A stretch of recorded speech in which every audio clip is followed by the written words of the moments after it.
Hey dudes, how's it going? My name is Simon. You can catch me on the channel Simon91. It's Tuesday on the Daily Movie Critics. And it's Halloween time. Well, it's not Halloween time yet. It's October time. And I'm doing the classic Universal monster movies and their modern day equivalents. As you can say, I'm just chilling out on my couch. Chilling out. I'm fucking tired. Last week I talked about the mummy. This week I'm talking about a vampire. The king of the vampires, Dracula. First one I'll talk about is the 1931 Todd Browning and Bela Lugosi Dracula. This one is a classic. It's a household name kind of movie. Everyone sort of knows this movie. I don't know how people actually watch this movie nowadays. Anyway, I think a lot of people just say they have. But yeah, it's a classic. Like I said, Bela Lugosi's characterization of Dracula is amazing. He's hypnotic, he's sinister, but he's also charming. One thing I have to say about this movie, though, is it is very slow going. This was a time where sound movies were in their infancy, so it's very quiet. If there's not any dialogue going on, there's hardly any audio at all. There's no score. But then again, you know, this was very early days.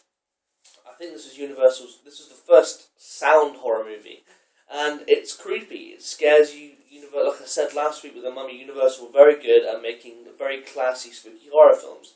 And this is, like, probably their best. Maybe. I don't know.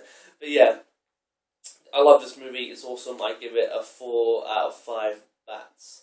Now I'm going to talk about the early 90s Francis Ford Coppola version, Bram Stoker's Dracula, which stars Gary Oldman as Dracula, and it has Anthony Hopkins as Van Helsing, and it has Keanu Reeves in it as well.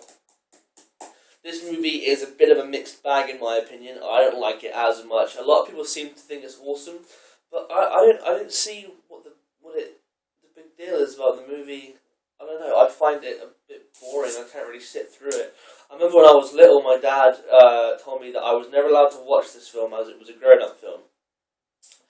But as a sneaky film ninja that I am, I popped it in when he was away, and I don't really see what the whole deal was about it, because, you know, it's got some tits in it, and it's got some blood in it, but, I don't know, maybe maybe I'm just a badass.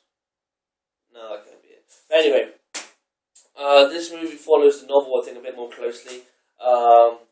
It's kind of abstract.